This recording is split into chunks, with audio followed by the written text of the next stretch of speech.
Little black twins whisper to Keanu Reeves in McDonald's. Hearing their words, he breaks.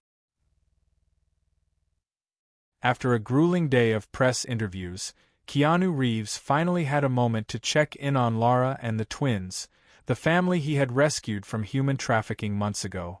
As he scrolled through his messages, his heart stopped at the sight of an urgent text from Maria, his trusted villa keeper. "I'm at the hospital with the twins and their mother," it read. What would unfold in the next few days would not only change Keanu's life, but also the fate of the two young girls who had already endured so much. Before we dive into part 2 of this story, don't forget to comment where you're watching from, and if you like this video, please subscribe. The crisp autumn air of New York City buzzed with the energy of rush hour as Keanu stepped out of the last of several back-to-back interviews. His shoulders sagged with exhaustion, the weight of the day's relentless questioning and glaring studio lights leaving subtle creases in his once perfect black suit. Despite the fatigue threatening to overwhelm him, Keanu's public persona never faltered, a testament to his professionalism and years of experience in the spotlight. But as he stepped onto the bustling sidewalk, he made a decision that would surprise many of his fans. Instead of calling for a private car or slipping into a waiting limousine, Keanu opted for public transportation. With a well-worn baseball cap pulled low over his eyes, he blended effortlessly into the evening crowd heading for the subway. The underground station hummed with the energy of tired commuters eager to return home. Keanu stood, one hand gripping a cold metal pole as the subway car lurched into motion. The fluorescent lights overhead flickered intermittently, casting eerie shadows across the faces of the other passengers. None seemed to recognize the celebrity in their midst, and Keanu was grateful for the anonymity. As the train rumbled through the dark tunnels beneath the city, Keanu's mind wandered to Laura and the twins. It had been nearly 3 months since he had helped rescue them from the human trafficking ring, and he wondered how they were adjusting to their new life at the villa under Maria's care. The lack of communication wasn't unusual. He wanted them to have space to heal and adjust, but a nagging worry tugged at him. Were they okay? Had Laura maintained her sobriety? Were the twins, Casey and Freya, settling into their new school routine? The subway journey seemed endless, each stop blending into the next, as Keanu's thoughts continued to swirl. Finally, the train pulled into the suburban station where he had left his car. As he emerged from the underground, the relative quiet of the suburbs was a stark contrast to the city's constant noise. Sliding into the driver's seat of his nondescript sedan, Keanu allowed himself a brief moment of stillness. The silence in the car was almost palpable after the barrage of sound from the interviews. He closed his eyes, took a deep breath, and centered himself before the drive home. As he navigated the familiar roads leading to his private residence, Keanu's mind drifted back to the last update he had received from Laura. Her voice had been filled with cautious optimism as she spoke about her progress with sobriety and her tentative steps back into the world of graphic design, a passion she had lost touch with during her time in the dark world of trafficking. Rekindling that creative spark seemed to be giving her a new sense of purpose. The twins, too, had been finding their footing. Casey and Freya had started to settle into a routine at the villa, their days structured around school and Maria's gentle guidance. Keanu smiled softly as he recalled the excitement in their voices when they told him about their new friends and favorite subjects. Pulling into the driveway of his home, a separate property from the villa, Keanu felt the weight of the day settle on his shoulders. He moved through his evening routine with practiced efficiency, the house eerily quiet after the constant noise of the media blitz. A hot shower helped to wash away some of the tension, and Keanu changed into comfortable clothes, soft jeans and a simple black t-shirt. Heading straight to the bar section of his kitchen, he prepared a whiskey with tonic water, a small indulgence to unwind. As he settled onto a stool at the bar, he finally allowed himself to check his phone. The time read 7:02 p.m. Scrolling through his notifications, a message from Robbie, a police friend, caught his attention. It was news about another trafficking group they had taken down, one connected to Connie, the ringleader they had dismantled months ago. This new group was reportedly led by someone named Axel, who specialized in document forgery. Keanu's fingers hovered over the screen as he composed a congratulatory message to Robbie. It was good news, a sign that the larger trafficking network was slowly but surely being dismantled. But as he continued scanning through his messages, something made his blood run cold. Tucked among work-related emails and social invitations was a message from Maria, his villa keeper. The preview text alone was enough to send a chill down his spine. Laura has been rushed to intensive care. Time seemed to stop as Keanu opened the message with trembling fingers. The full content was even more alarming. Maria's first message had been sent 8 hours ago, followed by increasingly worried updates about the devastated twins. How had he missed this? Guilt and fear tangled in his chest as he immediately tried calling Maria, but the call went unanswered. Without hesitation, Keanu contacted his assistant. "Clear my schedule for the week," he said, his voice tight with urgency. "Family emergency. I don't care what you have to cancel or reschedule." The whiskey sat forgotten on the bar, barely touched. Keanu rushed to change clothes again, grabbing a hoodie, his car keys, and was out the door in a minute. His mind raced with possibilities and fears as he prepared for the 3-hour drive to the villa. As the city lights faded behind him and the roads became more rural, Keanu's knuckles turned white on the steering wheel. What should have been a calming drive now felt endless, each mile bringing more anxiety about Laura's condition and the twins' well-being. His attempts to reach Maria continued to go unanswered, adding to his unease. The night grew darker, mirroring Keanu's mood, as he pushed onward, desperate to reach the villa and find out what had happened. The headlights of his car cut through the darkness, the rural roads leading him forward, each curve in the path seeming to hide the answers he desperately sought. As the digital clock on his dashboard ticked closer to midnight, Keanu's thoughts raced with countless possibilities. What had happened to Laura? The last update he had received indicated that she was doing well in her recovery. Could it be a relapse? An accident? The lack of information was maddening, and each unanswered call to Maria only added to his mounting anxiety. Finally, after what felt like an eternity, the familiar gates of the villa appeared before him. Keanu barely waited for them to open fully before pulling his car up the long driveway. The grounds, typically so well kept, now felt eerily still in the darkness. No lights shone from the windows of the main house, which only heightened the growing unease in his chest. Parking hastily near the front entrance, Keanu rushed from the car. His key fumbled in the lock for a brief moment before he burst through the door, calling out into the silence. "Maria? Casey? Freya?" His voice echoed through the empty foyer, only met by an unsettling quiet. His heart pounded as he moved quickly through the villa, searching each room for signs of life. In Laura's bedroom, the scene was one of complete disarray, clothes scattered, drawers left open as though someone had packed in a hurry. But it was the bed that truly caught his attention, pillows stained with what looked disturbingly like dried blood, and several medication bottles tipped over on the nightstand, scattered as if someone had rushed through. Moving to the twins' room, Keanu found more signs of disruption, an abandoned routine that told its own story.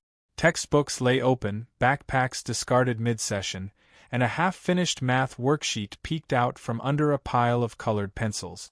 The sight of their abandoned belongings, once so meticulously organized, broke his heart. The bathroom light in the hallway was still burning, the steady drip from the faucet creating an odd rhythm amidst the otherwise still house. It was as if time itself had frozen, leaving this moment of crisis suspended in place. Maria's room, however, was in stark contrast to the chaos. Neat and organized, her bed was carefully made, but the closet was empty, her bag and favorite sweater gone. It was as though she'd planned her departure, taking only the essentials. In the kitchen, Keanu found no note or explanation, but a stack of mail caught his eye. Bills from the household utilities mixed with statements from Laura's rehab center, but one envelope stood out, an unexpected hospital letter. With trembling hands, Keanu opened it, finding prescription receipts and medical documentation suggesting an ongoing issue Laura had been dealing with. Confusion quickly turned to frustration as Keanu skimmed the papers. Why hadn't Maria mentioned this? Why hadn't Laura shared what she was going through? Using the contact number from the hospital paperwork, Keanu called, managing to get some basic information. Yes, Laura was in intensive care, yes, she was with her daughters and Maria, but specifics remained frustratingly vague. Now armed with a location, Keanu rushed back to his car, urgency flooding him as he typed the address into his GPS. The rural roads felt more daunting in the dead of night, and poor lighting made every turn more nerve-wracking. Suddenly, a black van came speeding around a corner, nearly colliding with his car. He swerved to avoid it, his heart racing, watching in his rearview mirror as the van continued at reckless speed. The incident left him shaken, adding another layer of tension to the already surreal night. Instinctively, Keanu reached for his phone to call Robbie, hoping there might be a connection between the speeding van and his friend's recent case, but the call went straight to voicemail. Left alone with his thoughts and fears, Keanu pressed on, feeling the weight of time slipping away. The hospital lights felt cold and sterile as he hurried toward room 231. Maria sat slumped in a plastic chair outside Laura's room, exhaustion evident on her face. Casey and Freya were curled up asleep in her lap, their young faces streaked with dried tears. The scene was heavy with the weight of their vigil, and Keanu's heart tightened at the sight. Maria looked up as Keanu approached, her face lighting up with relief. "Mr. Reeves," she said, her voice trembling. "Thank God you're here." "I'm sorry I missed your messages earlier," Keanu said, crouching beside her to avoid waking the twins. "What happened, Maria? Why didn't you answer when I called?" "I didn't want to wake them," Maria explained, her voice thick with emotion. Laura had been coughing all day, but she insisted she was fine. Then she started coughing up blood, so much of it. She paused, visibly shaken. "It all happened so fast, Mr. Reeves." Keanu listened intently as Maria recounted the events of the day, Laura's stubborn insistence that it was just a lingering flu, her refusal to seek immediate help. But as the coughing worsened and blood began pouring out, everything changed. The taxi ride to the hospital had been chaotic, with Laura growing weaker by the minute. Maria had to leave her with the doctors to meet the twins after school, but when she returned home, the bloodstains were still on the floor, and the girls were terrified. "How long has she been sick?" Keanu asked, his voice strained. Maria hesitated. "I thought it was just a persistent virus, the flu season at school. But it didn't go away. Days turned to weeks, and weeks to months. The coughing, the medications, she kept saying she was fine. I should have pushed harder, I should have told you sooner," Maria added, guilt flooding her eyes. Keanu placed a hand on her shoulder. "It's not your fault, Maria," he reassured her. "But I need to understand everything now."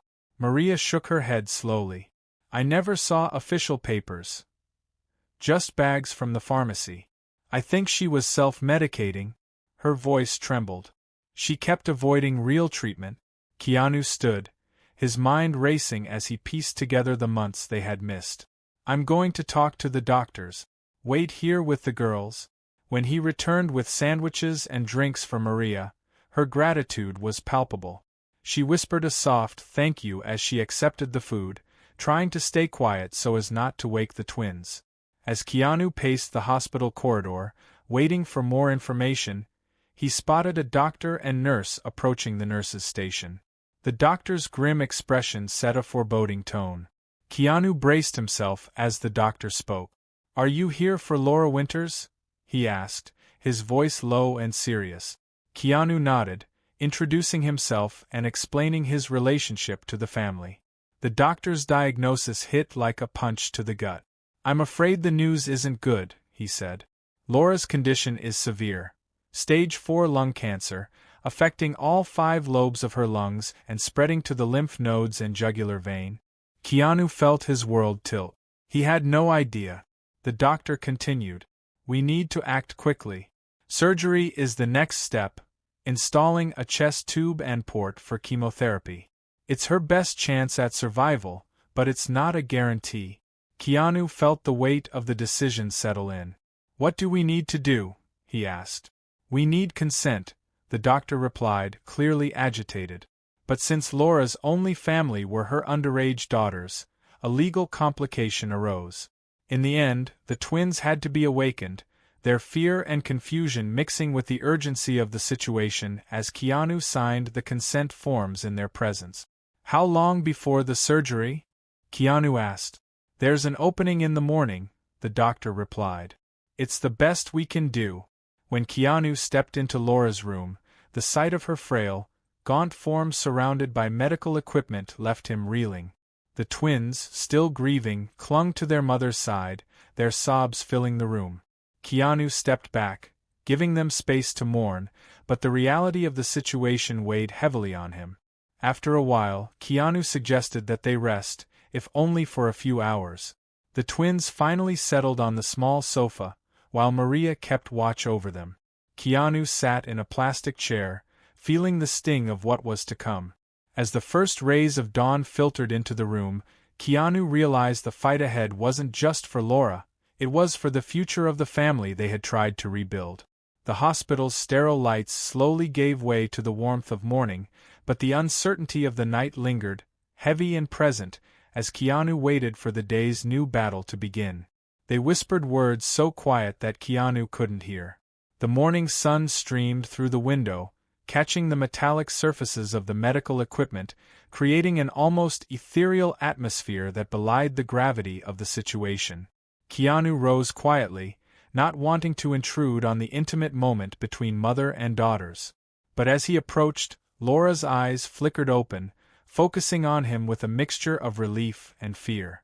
Though unable to speak through the tubes helping her breathe, her gaze communicated volumes. Hey, Keanu said softly, trying to infuse his voice with a confidence he didn't quite feel. You're going to be okay, Laura. The doctors are going to take good care of you, and before you know it, we'll all be back at the villa. Laura slowly shook her head, a glimmer of disbelief in her tear-filled eyes. Even though part of her desperately wanted to accept his words, fresh tears spilled down her cheeks. Her grip on the twins' hands tightened as if anchoring herself to them. Deep down, it seemed she already knew the truth. Her body was failing her. Keanu leaned closer, his voice steady but imploring. You have to stay strong, Laura. Fight for them. But no matter what happens, I'll be there for them, okay? But as he spoke, the words felt fragile, almost powerless against the unyielding rhythm of the machines around her. Their steady beeping echoed the inevitable, a sound neither of them could escape. The arrival of the nurses signaled that time was running out as they prepared Laura for surgery. The twins clung to their mother's hands until the very last moment, their small forms shaking with suppressed sobs as Laura was wheeled out of the room. Keanu, Maria, and the girls followed the gurney as far as they were allowed, watching helplessly as Laura disappeared behind the double doors leading to the operating room. The fluorescent lights of the corridor created a tunnel-like effect, emphasizing the feeling of Laura being pulled away from them. Even after she was out of sight, the twins' hands remained raised in farewell, as if they could somehow reach through the doors to touch her one last time. A heavy silence fell over the group as they stood there, the finality of those closing doors weighing on them all. It was Maria who finally broke the quiet, her voice gentle but practical. Perhaps we should return to the villa for some fresh clothes, she suggested. The operation will take several hours, and we could all use a chance to freshen up. Keanu nodded, grateful for Maria's level-headedness. You're right, he agreed, glancing at his watch. The doctor said it would be a long procedure. We have time. As they made their way out of the hospital and toward Keanu's car, the normalcy of the suggestion, changing clothes, freshening up, contrasted sharply with the gravity of their situation. It felt almost surreal to be considering such mundane tasks when Laura's life hung in the balance. The drive back to the villa was mostly silent, each of them lost in their own thoughts and worries.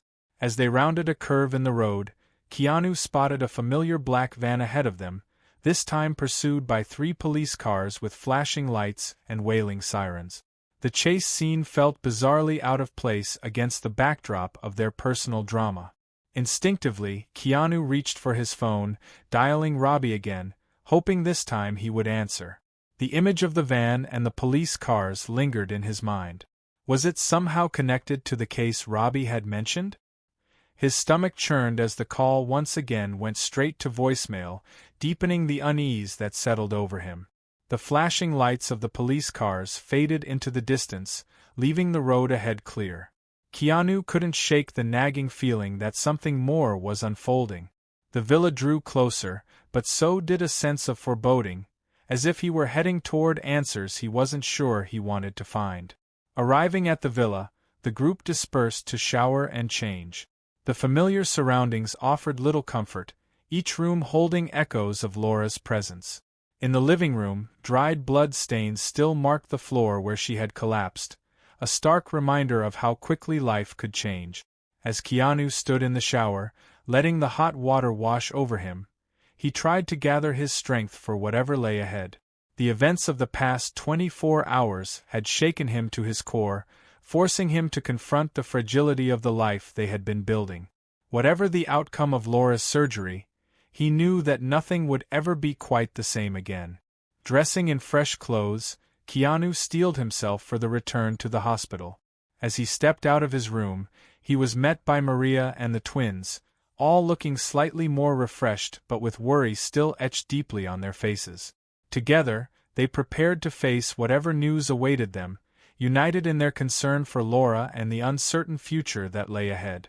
As the group prepared to leave the villa and return to the hospital, a small voice broke the tense silence. It was Freya, the younger of the twins.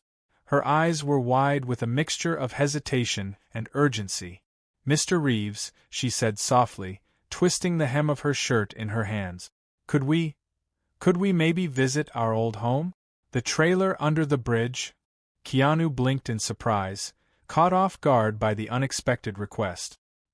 He glanced at Casey, who nodded in agreement with her sister, then at Maria, whose expression was one of understanding. "Are you sure?" Keanu asked gently. "We don't have to if you're not comfortable."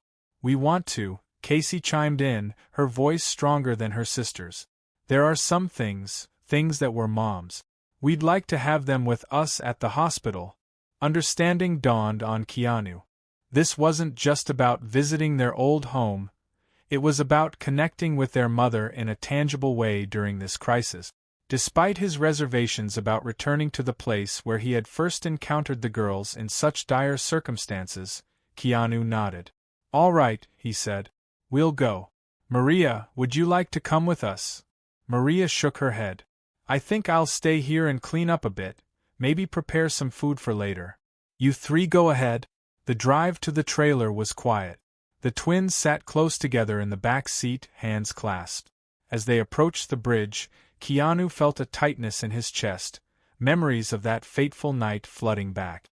He parked the car and helped the girls out, all three of them moving cautiously toward the battered trailer that had once been Laura and the twins' home. The smell hit them first, a lingering mix of alcohol, tobacco, and mustiness that spoke of long abandonment. It was as if time had stood still inside the cramped space, preserving a snapshot of their previous life. Keanu watched as Casey and Freya moved with purpose through the trailer, collecting specific items that held meaning for them. They gathered their matching Hello Kitty keychains, the first gift Keanu had ever given them, along with a handful of old photographs. Laura's tobacco case was carefully wrapped in a faded t-shirt, and her battered battery lantern was added to the small pile of treasures. As the twins searched, Keanu's eye caught something partially hidden under one of the built-in seats. Crouching down, he pulled out a crumpled piece of paper, smoothing it out. He found himself looking at what appeared to be a crudely drawn map, the lines hurried and imprecise, making little sense at first glance. A small object fell from the folds of the paper, landing with a soft clink on the trailer's floor. Keanu bent to retrieve it, a key with a simple tag attached. The tag read Locker, though Keanu couldn't see anything in the trailer that it might belong to. "Girls," he called softly, "do either of you know anything about this map or this key?" Casey and Freya looked up from their scavenging, shaking their heads in unison. "We've never seen those before," Casey said, her brow furrowed in confusion. Keanu nodded, pocketing both items. Their mystery added another layer to the already complex situation, and he made a mental note to look into it further when things settled down. As they prepared to leave the trailer, Keanu noticed the twins taking one last lingering look around, their expressions a mix of nostalgia and relief, acknowledging their past while recognizing how far they had come. "Ready to go back to the hospital?" Keanu asked gently. The girls nodded, clutching their collected treasures close. The drive back felt heavier somehow, each mile bringing them closer to news they weren't sure they wanted to hear. The rural landscape passed in a blur, time seeming to move both too quickly and too slowly. Arriving at the hospital, they made their way back to the surgical waiting area. Maria was already there, having returned separately. Her face was etched with worry. Before Keanu could ask if there had been any news, he spotted the surgeon approaching. His expression was grave. The doctor's appearance needed no words. His face told them everything before he even opened his mouth. "I'm so sorry," he began, his voice heavy with genuine regret. "We lost her. Laura didn't survive half the procedure." The twins' breakdown was immediate and heart-wrenching. Their collected mementos from the trailer, so precious just moments ago, now transformed into final connections to their mother. Keanu felt his own tears come as he tried to maintain strength for the girls. The morning's hope shattered in a single moment. They settled onto a nearby bench, shock settling over them like a heavy blanket. The hospital's routine continued around them, people walking past, phones ringing, life going on while their world had stopped completely. The keychains and photographs lay forgotten in their laps, yesterday's treasures now transformed into tomorrow's bittersweet memories. As Keanu sat there, one arm around each of the sobbing twins, he felt the weight of responsibility settle firmly on his shoulders. Whatever came next, he knew these girls were now his to protect and care for. The initial shock of Laura's death gave way to a numbing fog as Keanu found himself thrust into the unfamiliar and coldly practical world of post-mortem arrangements. He had barely begun to process his own grief when a hospital administrator approached, clipboard in hand, her sympathy carefully measured. "Mr. Reeves," she began, her tone professional but not unkind. "I'm very sorry for your loss. There are some matters we need to discuss regarding Ms. Winter's remains." Keanu nodded numbly, gently extricating himself from the twins, who had cried themselves into an exhausted sleep against his shoulders. Maria took his place, murmuring soft words of comfort to the girls as Keanu followed the administrator to a small, windowless office. The fluorescent lights seemed harsher here, casting unflattering shadows as the administrator began to outline their options. Her words hit Keanu like physical blows. She explained that, given Ms. Winter's lack of official residence and limited financial means, the standard procedure would be interment in a mass grave at the county cemetery. The suggestion of a mass grave for Laura hit Keanu like a punch to the gut. The idea of her being buried anonymously, without dignity or recognition, was unbearable. His immediate refusal came out sharper than he intended, tinged with anger born of grief and frustration. "No," he said firmly, cutting off the administrator mid-sentence. "That's not happening. I'll take full responsibility for Laura's burial arrangements." The administrator blinked, clearly taken aback by his vehemence. I see," she stammered, shuffling her papers. "In that case, there are some forms you'll need to fill out, and you'll need to contact a funeral home to arrange for transportation of the body." Keanu nodded, his mind already racing ahead. He pulled out his phone, scrolling through his contacts until he found Patrick, his personal assistant. As the administrator busied herself with paperwork, Keanu stepped into the hallway to make the call. "Patrick," Keanu said urgently as soon as the line connected. "I need your help. Laura, the woman I've been helping, has passed away. I need you to arrange a private burial service, somewhere discreet, either near the villa or my residence." He paused, his voice dropping to a firm, almost pleading tone. "And Patrick, this has to stay completely off the radar. No media, not a whisper. Everyone involved, vendors, personnel, everyone needs to sign an NDA. The girls don't need any more exposure or public pressure on this. Do you understand?" As Patrick acknowledged the instructions, promising to handle everything discreetly, Keanu felt a small measure of relief. At least this was something he could control, a way to ensure Laura received the dignity and depth that had often eluded her in life.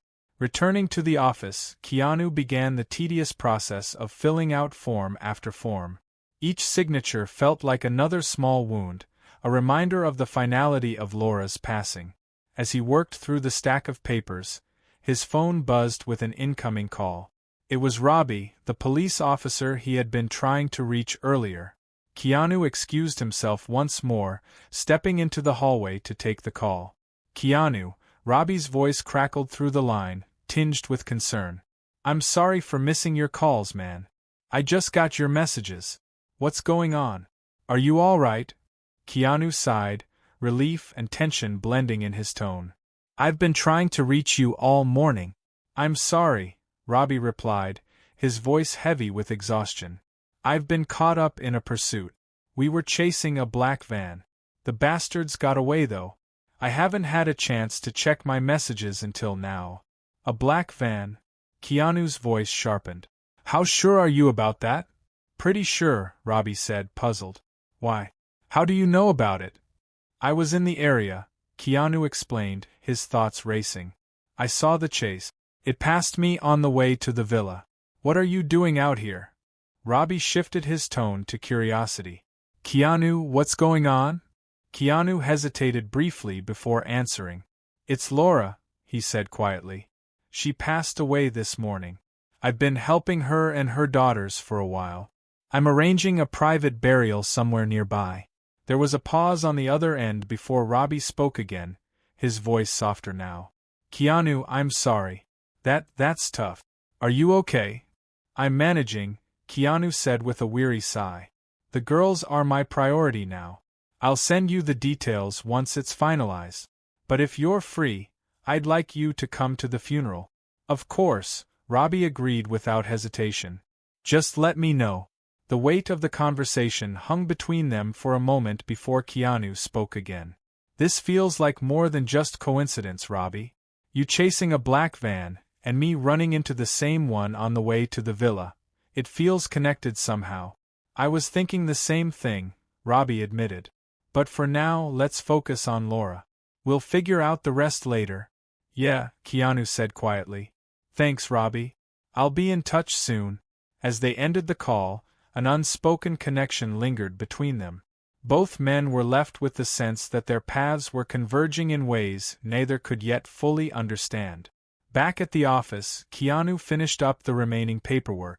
The administrator handed him a packet of information about grief counseling services, her manner softening slightly as she noticed the toll the process was taking on him. "Mr. Reeves," she said as he was preparing to leave, "I know this is a difficult time. Please don't hesitate to reach out if you need any further assistance or information." Keanu nodded, managing a small, grateful smile, before heading back to the waiting area where Maria and the twins were still huddled together.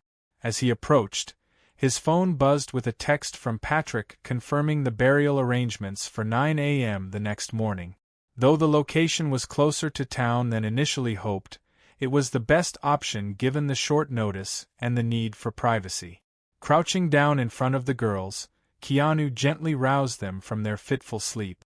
"Casey, Freya," he said softly, "we need to go back to the villa now. We'll come back tomorrow to, say goodbye to your mom." The twins nodded silently, their eyes red-rimmed, their faces pale with exhaustion. As they stood, Keanu noticed that the items they had collected from the trailer were still clutched tightly in their hands, tangible links to their mother that seemed to offer some small comfort. The drive back to the villa was silent, each occupant of the car lost in their own thoughts and grief. As they pulled up to the house, Keanu found himself dreading the return to the space where Laura had spent her final months. Every corner held memories, reminders of the life they had been building and the future that had been cruelly cut short. Inside, the house felt oppressively quiet, the kind of silence that seemed to magnify the heaviness of the day. Keanu stood in the doorway, his gaze fixed on Maria as he broke the news of Laura's passing. Her face drained of color, her eyes wide with shock before the grief overtook her. It was a look he knew well, a mixture of disbelief and raw pain. Maria's hand trembled as she held onto the twins, her voice barely above a whisper. I can't believe it," she said, shaking her head as she tried to process the reality of the loss. But she didn't linger. With a soft, steady voice, Maria gently guided the twins toward their room. "Come on, darling, let's get you changed and tucked in for a little rest." Her tone was soothing, a quiet effort to maintain some semblance of normalcy amidst the storm. As the door closed behind them, Keanu stood alone in the living room, the weight of the day, the urgency, the calls, the decisions, settling heavily on his shoulders. His mind replayed the events like an endless loop. Laura's passing, the chase with the black van, the conversation with Robbie. It all felt like too much to bear in one moment. Maria had retreated to her own quarters, the door closed behind her. From within, the soft murmur of her prayers drifted through the walls, a gentle rhythm of words that seemed to fill the emptiness of the house. It was a sound that both soothed and reminded Keanu of the weight of everything they were facing.